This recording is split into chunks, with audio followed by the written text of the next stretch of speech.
What's up guys, Nabil here at HVACroom.com. In this video, I'm going to talk about how to design return air system and exhaust system because many of you asked me about that, and in the previous sessions we talked about the supply duct.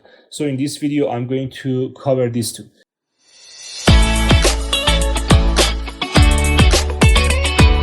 First of all, I'm going to talk about the exhaust system. The exhaust system is very similar to supply duct. So it depends, you are going to work on a low pressure system or like a medium pressure system.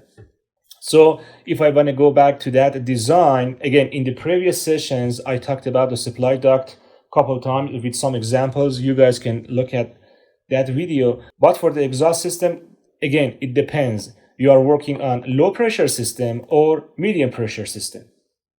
If the system is like a low pressure system, all of the criteria and the requirements are very similar to supply duct. So we designed the system based on 0.08 to 0.1 inch of water gauge per 100 feet for the friction rate, and the velocity should be less than 1500. All the numbers are based on ASHRAE and SMAC now. You guys can double check the standard.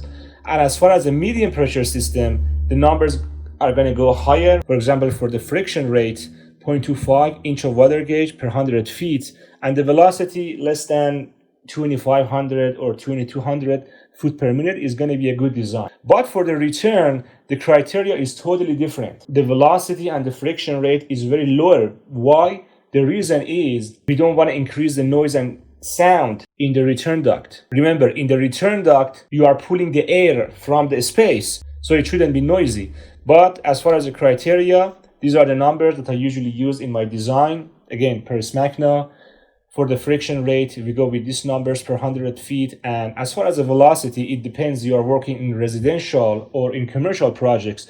For the residential projects, I usually go with 800 foot per minute to 1000. But for commercial projects, for the bigger projects, 1200, 1300 foot per minute is going to be a good velocity for the return system. So as an example, let's say we have 2000 CFM airflow. If I want to go with 24 by 16, my velocity is around 806 foot per minute, and the friction rate is about in this range. In the previous videos, I spoke how to get this size from the chart and graphs.